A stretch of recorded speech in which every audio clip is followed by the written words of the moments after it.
Je suis rentré chez moi plus tôt et j'ai entendu ma petite amie se vanter de m'avoir trompé, alors je suis parti sans dire un mot. Maintenant, elle essaie désespérément de me retrouver, mais je l'ai bloquée sur tous les réseaux sociaux. J'ai 38 ans et je viens de découvrir que ma petite amie de 36 ans, avec qui je suis depuis 5 ans, m'a trompé, et je l'ai appris de la pire façon possible. Un peu de contexte sur moi. Je n'ai jamais été marié et je n'ai pas d'enfant, ce n'est pas que je n'en veux pas, mais la vie ne m'a pas encore offert cette opportunité. Voici l'histoire. Vendredi, après le travail, je suis parti pour un week-end avec des amis dans le chalet d'un de mes collègues au bord d'un lac. Rien de trop extravagant. Pêche, jeux de boissons, juste du plaisir entre amis. D'habitude, nous faisons ces sorties tous les 3 mois pour avoir un peu de temps pour nous et donner un peu de répit à nos compagnes.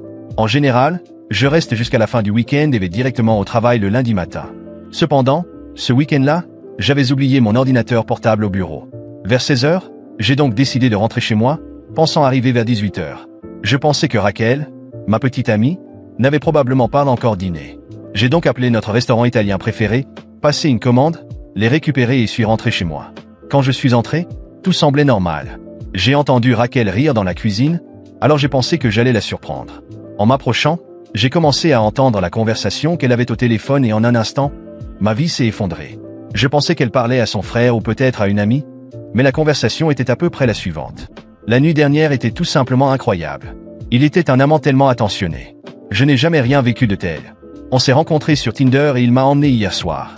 Quand nous sommes arrivés à la porte, nous n'avons même pas pu atteindre le canapé. Oh mon Dieu, énorme! 2 fois la taille de mon copain. C'est sûr que je vais vouloir refaire ça avec lui. Après cette dernière phrase, j'ai laissé tomber la nourriture par terre. Raquel l'a entendu et s'est retournée, avec déjà des larmes aux yeux. Elle a raccroché et a essayé de s'approcher de moi, mais je l'ai juste repoussée. Je suis allé dans le bureau, j'ai pris mon ordinateur portable et je suis parti. Raquel est hystérique, m'envoyant des messages et m'appelant sans arrêt ces 4 derniers jours, mais je n'ai répondu à aucun d'entre eux. Je reste dans un hôtel dans une ville voisine, donc je doute qu'elle puisse me retrouver. Mes amis et ma mère m'ont appelé, et Raquel essaie désespérément de me retrouver, mais j'ai assuré à tout le monde que j'allais bien et qu'il n'y avait pas de raison de s'inquiéter. Ma vie a été détruite par un simple coup de fil. Je croyais vraiment qu'elle était la femme avec qui j'allais passer le reste de ma vie. Je suis fils unique et ma mère ne cesse de me rappeler qu'elle veut des petits-enfants. J'avais prévu de demander Raquel en mariage cette année, le 4 juillet, qui serait notre 6e anniversaire de relation. J'avais déjà acheté la bague, et mon ami et sa femme étaient au courant du plan, car ce sont eux qui nous ont présentés et qui organisent toujours les fêtes du 4 juillet. Je serais reconnaissant pour tout conseil que vous pourriez me donner. C'est la première fois que je suis confronté à une trahison dans une relation, et je suis vraiment dévasté. Dois-je entrer en contact avec Raquel? Dois-je l'écouter? Après cet appel, rien que de penser à elle me donne la nausée. Commentaire des utilisateurs. Utilisateur 1, elle se vantait de sa trahison. Tu n'oublieras jamais ce que tu as entendu. Il est temps d'avancer. Utilisateur 2, elle t'a déjà montré qui elle est vraiment. Remercie le ciel que tu l'aies découvert maintenant et non après des années de mariage. Utilisateur 3, tu as déjà entendu tout ce que tu avais besoin d'entendre d'elle. Ne regarde pas en arrière. Dans le meilleur des cas, demande à tes amis de récupérer tes affaires et ne lui parle plus jamais. La seule clôture que tu auras viendra de son côté. Ne lui donne jamais la chance de s'excuser. Ne parle pas à ses amis. Et si tu as des amis communs qui essaient de te transmettre des messages d'elle, ignore-les aussi. Fais une publication sur les réseaux sociaux expliquant ce qui s'est passé et tag-la. Utilisateur 4, oui, fais ça. Comme tu es une personne gentille, tu essaies probablement de comprendre et de réparer les choses. Ne sois pas trop gentil. Rends la situation publique pour qu'il n'y ait pas de retour en arrière. Tu as échappé à un gros problème. Fais-moi confiance. J'ai découvert cette année que la moitié de ma vie était un mensonge après 27 ans de mariage et 3 enfants, et ma femme m'a trompé plusieurs fois au cours de ces années. J'ai eu l'occasion de la quitter dès la première année de relation, quand j'ai découvert qu'elle m'avait probablement trompé. Mais j'ai essayé de comprendre et de réparer les choses. Ne fais pas la même erreur. Mise à jour. Salut à tous. Tout d'abord, je voudrais vous remercier pour vos gentils mots. J'ai eu une semaine très stressante et bien que je ne me sois pas senti assez bien pour répondre à tous les messages, je veux que vous sachiez que j'ai lu chacun d'entre eux, et vos paroles m'ont aidé à traverser cette semaine. Cet événement a été dévastateur pour moi, et chacun de vous qui a commenté ou envoyé un message en privé a fait de ma journée quelque chose d'un peu plus supportable. Cela dit, voici la mise à jour la plus récente. Vendredi dernier, après que mes amis soient arrivés à l'hôtel, j'ai expliqué ce que j'avais entendu lors de l'appel téléphonique. Ils étaient tous choqués, pour dire le moins. Ils m'ont demandé si j'avais remarqué des signes avant-coureurs, et pour être honnête, je n'en avais vraiment pas. J'ai dit que je ne savais pas quoi faire et j'ai informé un de mes amis que la demande en mariage était annulée. Compte tenu des circonstances, il a complètement compris. Une chose que j'ai demandé à mes amis en quittant la maison était de désactiver le partage de localisation au cas où leur compagne surveillait et rapportait tout à Raquel. Je sais que Raquel a une bonne relation avec l'une des épouses, mais à ce moment-là, je ne voulais prendre aucun risque. Cette nuit-là, nous avons passé la soirée dans le bar de l'hôtel, et j'ai fini par trop boire, enchaînant les verres les uns après les autres. Mes amis ont reçu des appels tout au long de la soirée de personnes demandant où ils étaient. Pour leur mérite, ils ont tenu bon et m'ont soutenu, en disant seulement que nous étions en sécurité et qu'il n'y avait pas de raison de s'inquiéter. Une personne a demandé à me parler, supposant qu'elle savait où ils étaient, mais je n'avais pas envie de discuter avec elle.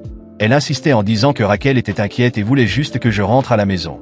J'ai juste demandé à mon ami de gérer ça et dit que je raconterais tout à un autre moment. J'ai passé une bonne partie de la soirée à flirter avec la barmaid, ce dont je ne suis pas fier, ainsi qu'avec quelques filles qui voyageaient pour le travail. Le lendemain, j'ai remercié tout le monde d'avoir passé du temps avec moi, et ils sont rentrés chez eux. Cette semaine, j'ai demandé à un de mes amis de passer chez nous, comme c'était sur son chemin pour aller au travail, et il commence après que Raquel et moi serions déjà partis. Raquel avait pris un jour de congé lundi et mardi, mais est retournée au travail mercredi. Dès qu'il m'a informé de cela, je suis allé chez nous et j'ai commencé à emballer mes affaires. La maison était en désordre, de la vaisselle dans l'évier, des vêtements éparpillés partout et la poubelle pleine de restes de nourriture à emporter. Il m'a fallu environ 3h30 pour tout récupérer, et avant de partir, j'ai nettoyé la maison comme un dernier geste pour Raquel. Cet après-midi-là et la soirée, j'ai été submergé d'appels et de messages de Raquel après qu'elle se soit rendue compte que j'étais revenu à la maison et que j'avais récupéré toutes mes affaires. Pour l'instant, je reste chez ma mère jusqu'à ce que je trouve un nouveau logement cet automne. J'ai parlé au propriétaire, et sans la signature de Raquel, il ne me retirera pas du bail, ce qui signifie que je devrais payer ma part jusqu'en octobre. Ma mère m'a dit que je pouvais rester chez elle jusqu'à ce que je trouve un nouvel endroit, et je vais essayer de trouver un nouveau logement d'ici là. Je sais que c'est un peu triste pour un homme de 38 ans de retourner vivre chez sa mère, mais c'est ce que la vie m'a réservé. Finalement, j'ai pris contact avec Raquel jeudi et je lui ai dit que nous pourrions nous rencontrer dans un bar et restaurant local au centre-ville vendredi soir. J'ai précisé qu'un de mes amis serait là pour s'assurer que tout se passe bien.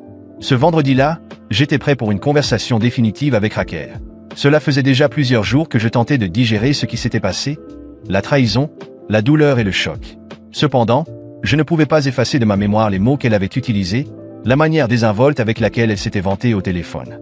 Même si je savais que notre relation touchait à sa fin, j'avais besoin de comprendre pourquoi tout s'était effondré de cette manière. Je ne m'attendais pas à des excuses sincères, mais j'avais besoin de clôturer cette histoire d'une manière ou d'une autre. Je suis arrivé au restaurant avant l'heure convenue. Mon ami était déjà assis à une table dans un coin, discret, avec un regard plein de compréhension. Il savait que ce serait difficile, mais il comprenait que j'avais besoin de passer par là pour pouvoir avancer. J'ai commandé une bière et j'ai attendu. Mes mains tremblaient légèrement, non pas de peur, mais d'un mélange d'anxiété et d'indignation retenue. Je n'aurais jamais imaginé vivre un jour une telle situation. Aux environs de 8 heures, Raquel est entrée. Son regard était rempli de nervosité et de quelque chose d'autre, peut-être de regret, mais il y avait aussi une étincelle de colère, comme si elle se préparait déjà à un affrontement. Cela m'a agacé. Elle s'est approchée de la table lentement, et je pouvais voir que la façade de calme qu'elle essayait de maintenir était fragile. « Salut », dit-elle en s'asseyant. « Merci d'être venu. » J'ai simplement hoché la tête, buvant une gorgée de ma boisson. Je ne voulais pas être le premier à parler, alors j'ai attendu qu'elle commence la conversation. « Je sais que tu me détestes maintenant, commença-t-elle, la voix tremblante. Et que tu es blessé, et que la situation est horrible, mais j'ai besoin de t'expliquer. » Je levai un sourcil, toujours silencieux, l'encourageant à continuer. Elle prit une profonde inspiration et ses yeux commencèrent à briller de larmes, mais elle semblait plus confuse que repentante. « Je sais que je t'ai trompé, et je n'essaie pas de me justifier, enfin, peut-être un peu, mais tu dois comprendre que ce n'est pas arrivé par hasard. Je me sentais tellement seul ces derniers mois. Et je pense que c'est en partie de ta faute aussi. » Cette dernière phrase me retourna l'estomac. Je ne pus m'empêcher de laisser échapper un rire cynique. « Ma faute ?» demandai-je, plus par curiosité que par colère. « Raquel, tu es allée sur Tinder. Tu as rencontré quelqu'un et tu l'as amené chez nous. Comment est-ce que cela pourrait être ma faute ?»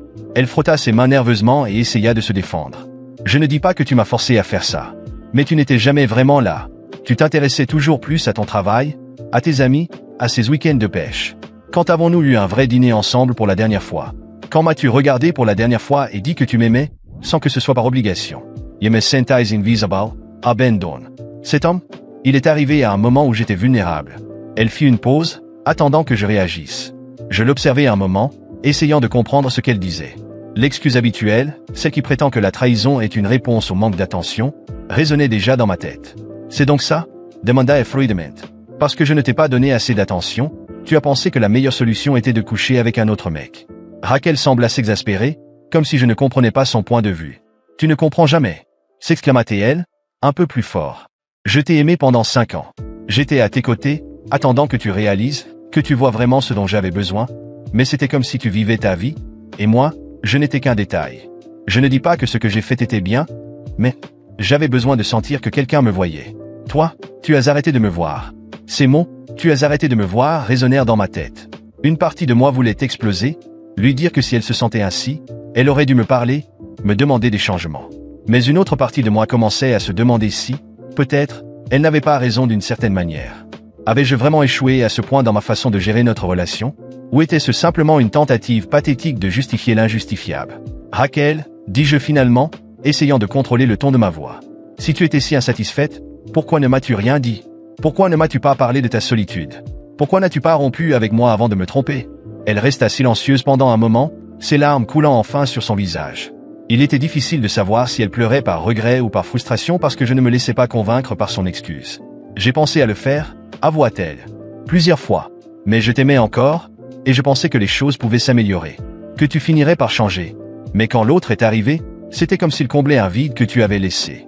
Je sais que c'est horrible à dire, mais je me suis senti revivre. Cette dernière phrase me frappa comme un coup de poing. Elle s'était sentie revivre, comme si être avec moi l'avait plongée dans un état de mort lente.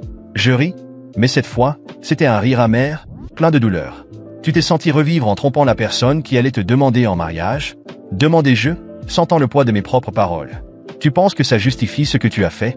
Que ça efface le fait que tu as tout détruit pour quelque chose d'éphémère? Raquel s'essuya rapidement les yeux, visiblement plus agacée par ma réponse. Je ne savais pas que tu allais me demander en mariage. Comment aurais-je pu le savoir? Tu ne m'as jamais donné le moindre indice. Tout semblait si mécanique entre nous. Je me préparais déjà à en finir, mais je ne voulais pas te blesser. Je respirais profondément, sentant un mélange de tristesse et d'indignation. Alors, me tromper était la meilleure façon de ne pas me blesser? Elle secoua la tête, vaincue. Non, je n'ai pas réfléchi aux conséquences. J'étais confuse et en manque d'affection, et j'ai fait le pire choix possible. Mais cela ne veut pas dire que tu étais parfait. Je ne suis pas la seule responsable de ce qui est arrivé entre nous. Je me levai lentement, essayant de contenir la douleur et la colère qui bouillonnaient en moi. Je savais que continuer cette conversation ne mènerait nulle part. Raquel essayait de se justifier, de se convaincre que j'avais une part de responsabilité dans sa trahison, mais au fond, je savais que rien ne pouvait justifier ce qu'elle avait fait. Raquel, je ne suis pas parfait, je ne l'ai jamais été. Mais ce que tu as fait, c'est quelque chose que je ne peux pas pardonner. La responsabilité de trahir est entièrement la tienne. Et crois-moi, je t'ai vu. Peut-être plus que tu ne l'imagines. Je n'avais juste pas encore vu qui tu étais réellement, jusqu'à maintenant. Sans attendre de nouvelles paroles, je me retournai et quittai le restaurant, avec le sentiment d'avoir laissé un énorme poids derrière moi. Je savais qu'à partir de ce moment, je devais avancer sans elle. Elle pouvait continuer à se justifier autant qu'elle le voulait, mais pour moi, le chapitre était clos. Des mois se sont écoulés depuis cette nuit au restaurant et, bien que le processus de guérison ait été long et douloureux, j'ai réussi à tourner la page. La rupture avec Raquel, la trahison et tous les mensonges étaient enfin derrière moi. Chaque jour qui passait, je m'éloignais davantage de cette phase de ma vie.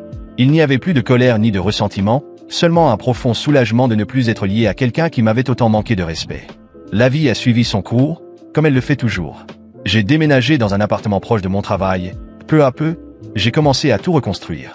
Le soutien de ma mère et de mes amis a été essentiel pour ne pas me perdre dans ce tourbillon d'émotions. Et, avec le temps, je me suis à nouveau ouvert aux nouvelles opportunités, tant sur le plan professionnel que personnel. Quelques mois plus tard, j'ai rencontré celle qui allait devenir ma femme. Elle s'appelle Clara. Nous nous sommes rencontrés de manière inattendue, elle était une nouvelle collègue lors d'une conférence de travail, et nos conversations informelles se sont rapidement transformées en longues discussions sur la vie, les défis et les rêves. Clara était différente de toutes les personnes que j'avais connues jusque-là. Elle était attentionnée, affectueuse, et surtout, elle me respectait à tous points de vue.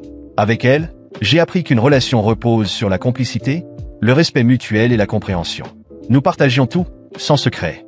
La confiance que nous avons construite était solide, et cela m'a montré qu'il y avait une manière bien plus saine et heureuse de vivre à deux. Pendant ce temps, j'ai appris par des amis communs ce qui était arrivé à Raquel. Après notre rupture, elle s'était effectivement mise en couple avec cet homme rencontré sur Tinder, celui avec qui elle m'avait trompé. D'après ce que l'on m'a raconté, ils sont restés ensemble pendant quelques mois, et à ma grande surprise, Raquel est tombée enceinte de lui. J'ai trouvé cela ironique, sachant que pendant si longtemps, elle et moi avions discuté de la possibilité d'avoir des enfants. Cependant, cette grossesse ne lui a pas apporté le bonheur qu'elle espérait probablement. Dès que Raquel a annoncé à cet homme qu'elle était enceinte, il l'a quitté. Il a disparu. Il s'est volatilisé de sa vie comme s'il n'avait jamais existé, la laissant complètement seule pour faire face aux conséquences. C'était une sorte de revanche ironique, comme si les choix qu'elle avait faits, de la trahison à cette relation superficielle avec cet homme, étaient revenus la hanter d'une manière cruelle. J'ai accueilli cette nouvelle avec indifférence. Je ne ressentais ni pitié pour elle, ni aucune satisfaction mesquine. J'avais quelque chose de bien plus précieux que la vengeance, la paix. Avec Clara à mes côtés, nous avons construit une vie pleine d'amour, de respect et de complicité. Nous nous sommes mariés lors d'une cérémonie simple, entourés de nos amis et de notre famille. Clara m'a toujours soutenu, aussi bien dans les moments difficiles que dans les moments de joie. Et avec elle, j'ai enfin eu le sentiment d'être véritablement aimé pour ce que je suis. Raquel, quant à elle, a pris un chemin bien différent. Après que cet homme l'a quittée et qu'elle a eu son bébé, il semble que sa vie ait pris un tournant beaucoup plus solitaire. Je n'ai plus jamais entendu parler d'elle directement.